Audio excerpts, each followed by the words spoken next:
Olá meus amigos, minhas amigas, sejam bem-vindos mais uma vez. Aqui Dr. Bruno Benigno, urologista, doutora Fernanda Orellana, também urologista aqui do Instituto de Urologia Robótica e Oncologia, falando direto de São Paulo. Se você chegou nesse vídeo, provavelmente tem dúvidas sobre a técnica de RTU de próstata com laser verde. E nós separamos aqui 10 perguntas, né, Fer, para explicar para vocês sobre o que esperar, né, sobre o que é a cirurgia do Green Laser, tendo em vista que nós temos muitas opções de tratamento para a hiperplasia benigna da próstata. O caso do nosso paciente, que nós vamos operar, eu vou colocar aqui alguns trechos da cirurgia. É um paciente de 57 anos que já vem tratando o aumento benigno da próstata há cerca de 5 anos com medicações, a finasterida, dutasterida, e ultimamente os sintomas dele vieram piorando, acordando muitas vezes à noite, o jato urinário muito fraco, e a próstata dele tinha uma peculiaridade, 60 gramas e com um lobo mediano de 1,5 cm. Significa que ele tinha uma grande obstrução urinária, resíduo alto e a bexiga de esforço. E aí, dentre as várias opções, aqui a gente não vai focar como foi o processo de discussão, mas a gente vai focar principalmente sobre os aspectos do Green Laser. Então, Fernanda, a primeira pergunta que eu faço para você é: o que é a RTU de próstata com o Green Laser e como funciona, né? Basicamente é isso. Primeira pergunta. Bom, a RTU de próstata com Green Laser é uma RTU um pouquinho diferente. Ela usa a tecnologia, né, do laser verde, Green Laser, tradução, que é uma fibra de laser especial, onde o tecido da próstata ele é vaporizado, né, ele é pulverizado. Então não é uma raspagem mecânica, manual, onde sai pedaços de próstata. O tecido ele vai sendo vaporizado. Então, essa cirurgia em especial, ela não tem uma biópsia no final da cirurgia, não sai pedaço que vai para análise, porque o tecido vira vaporizado. E é uma cirurgia com energia um pouco mais controlada. A energia ela concentra ali no tecido da próstata e espalha menos nos tecidos que a gente não quer que vá energia, por exemplo, o esfíncter, que é o lugarzinho que segura o xixi, e dentre outras coisas. A vantagem dessa cirurgia é a redução dos sangramentos, então o controle sanguíneo, o controle de vasos é um pouco melhor, a energia é mais direcionada. Isso pode ajudar pacientes que estão em uso de anticoagulantes, né, por qualquer motivo, AS ou outros anticoagulantes. Então essa modalidade é bem escolhida, principalmente nesses casos também. Está com você, a próxima é sua. Quanto tempo dura o efeito do Green Laser? A próstata ela volta a crescer depois disso?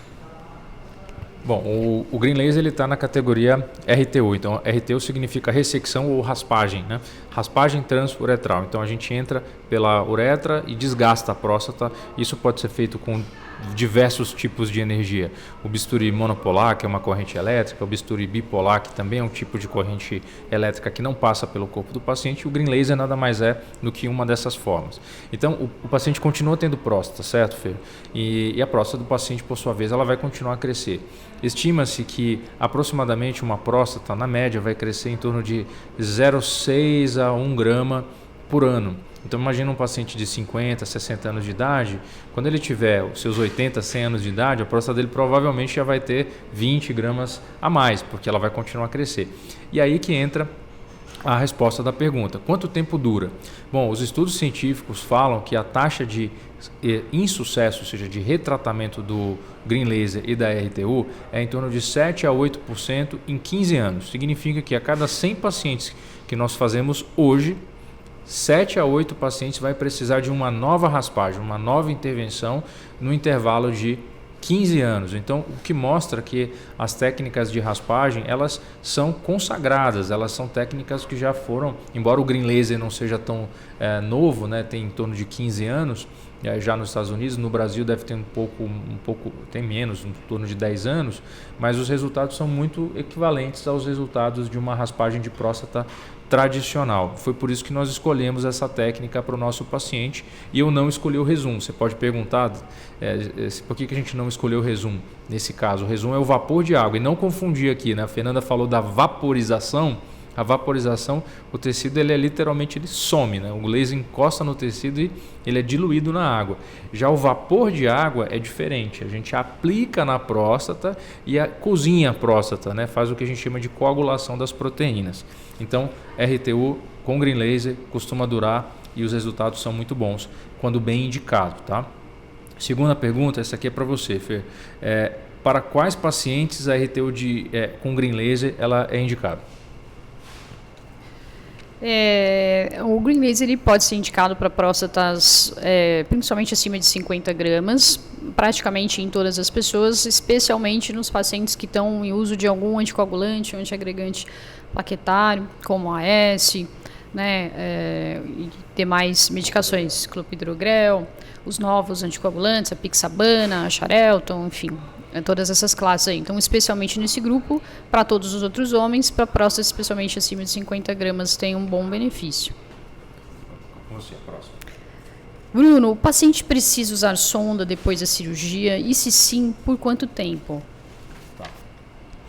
Boa pergunta. Bom, o Green Laser sim, é necessário que o paciente use sonda e eu diria que essa é uma das grandes vantagens. Você vai dizer, qual que é a vantagem de usar sonda? É que no Green Laser a gente consegue tirar a sonda 80% a 90% das vezes antes da alta do paciente. Então nós acabamos de operar esse senhor de 57 anos, ele está usando a sonda agora.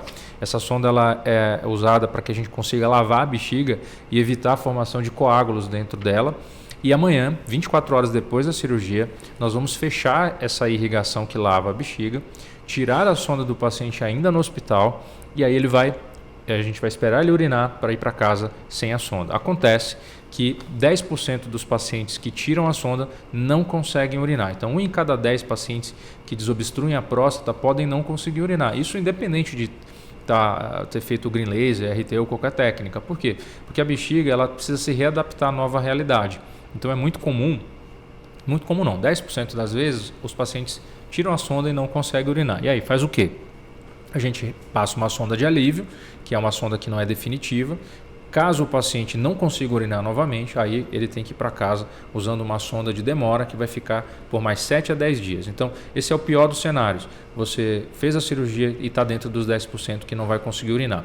Como é que a gente sabe se você tem chance de estar dentro dos 10%? Por exemplo, se a sua próstata antes da cirurgia é muito grande, por exemplo, mais que 80 gramas. Se você tem um lobo médio já grande, acima de 1,8.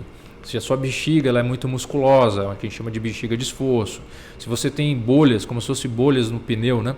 Que a gente chama de divertículos. E se o resíduo na sua bexiga é maior que 100 ml. Se você chegou nesse ponto para ir para a cirurgia, você tem mais risco de estar dentro desses 10% para qualquer intervenção. Então, essa é uma das grandes vantagens. Já a raspagem tradicional, costumamos deixar o paciente 24 horas, 48 horas com a irrigação. Ele fica mais tempo com a sonda por conta do sangramento em geral. Basicamente, essas são as expectativas. Terceira pergunta para você aqui, Fernanda, é quais são os principais benefícios do Green Laser em comparação à RTU convencional? Já citei alguns, mas você tem alguns outros? Bom, os benefícios podem ser menor tempo de sonda, né? Maior possibilidade de coagulação do sangue, evitar sangramentos. E a energia do Green Laser ela pode concentrar nos tecidos onde a gente quer mais e prejudicar menos os tecidos que a gente não quer, especialmente os que seguram a urina. Então, tentar melhorar um pouco a continência pós-operatória e concentrar só no lugar onde a gente de fato quer que a próstata diminua. Essas são as principais vantagens. Bom. Bruno, quais são os riscos e os efeitos colaterais da RTU com Green Laser? O que pode ser de ruim para o paciente?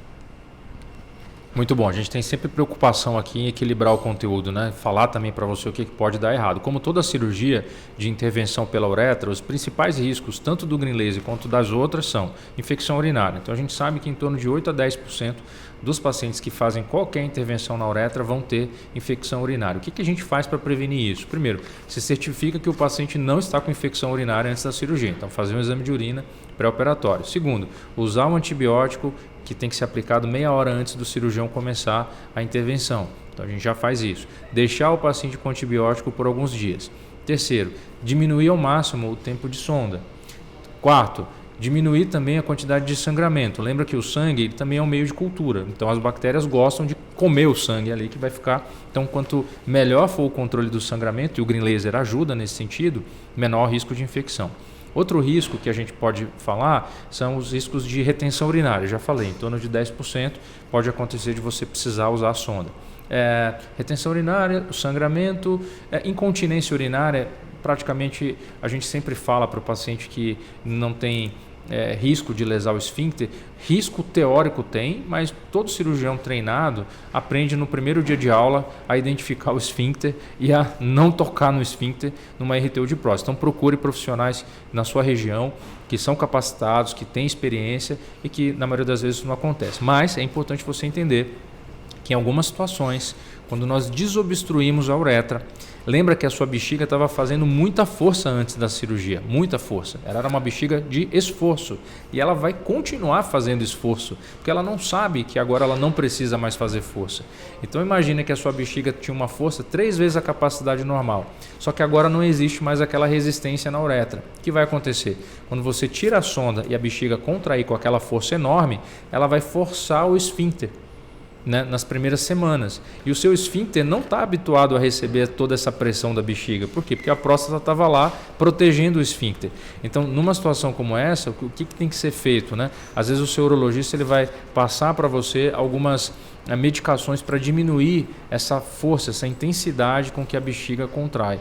Então isso é muito importante você entender que, embora a incontinência urinária ela de esforço ela não seja esperada, né, porque a gente dificilmente vai lesionar o esfíncter urinário, mas pode acontecer episódios de incontinência urinária de urgência, e aí o tratamento é medicamentoso. Esqueci alguma coisa de efeitos colaterais? Infecção, incontinência urinária.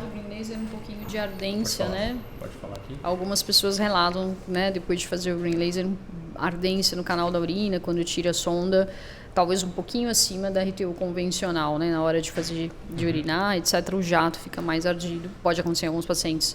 E aí a gente tem remédios para ajudar nisso também. Uma tática que eu sempre uso para diminuir essa ardência, Fernanda, eu começo, o laser ele tem uma potência de 180 watts, né, tanto que chama Greenlight XPS 180.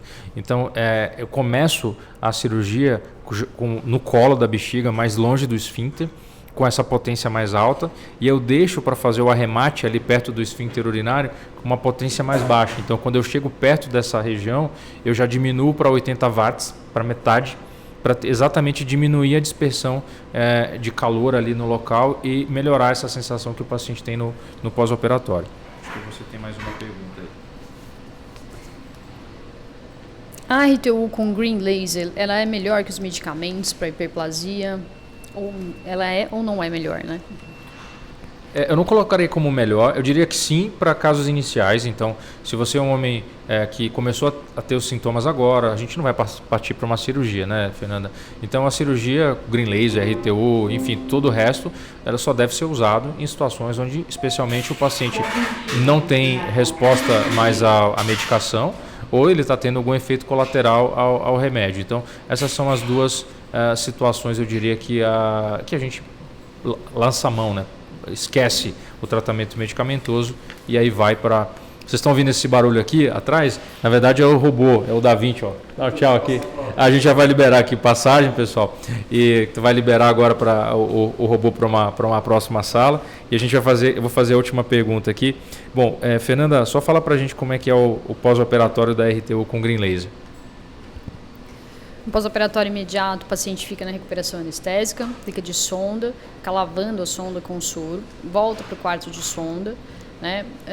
Ou no fim do dia ou no dia seguinte essa irrigação é desligada, né? A urina tem que estar bem clarinha, e aí a sonda é retirada, a gente aguarda o paciente urinar 1 ou 2 vezes no hospital para poder ir embora para casa, deixa antibiótico no pós-operatório para ele tomar aí provavelmente 7 dias, deixa remédios para dor, para ardência urinária, para ter esse suporte aí. Nas primeiras micções pode sentir um pouquinho de ardência, pode ter aquela sensação da urina um pouco descontrolada, gotejando, vazando algumas gotinhas, principalmente na primeira semana, e eventualmente uma urina um pouco rosada, se tiver algum outro episódio de sangramento, algum esforço, uma tosse, etc. Isso pode acontecer. Muito bom. Bom, pessoal, chegamos ao final, a gente vai ter que abrir espaço agora aqui para o nosso amigo que vai levar o robô. Esse é o equipamento aqui, não faz parte desse vídeo, mas o que vocês estão vendo aqui atrás é a CPU aqui do robô. Lá atrás, no final, são alguns dos braços. Deixa eu dar um zoom aqui para vocês, ó. Então a gente tem os consoles aqui de cirurgia robótica, esse é um dos consoles. Aqui a gente está numa área técnica, né? Nós não estamos dentro da sala de cirurgia, obviamente. E aqui vocês podem ver os outros 2 consoles. Ó. Esse aqui são os consoles que nós usamos na cirurgia robótica. Eu e a Fernanda pegamos essa área técnica aqui para gravar esse vídeo para vocês. Então, obrigado pela atenção. Não esquece aqui de compartilhar esse conteúdo e se inscrever no nosso canal. Até a próxima. Tchau, tchau.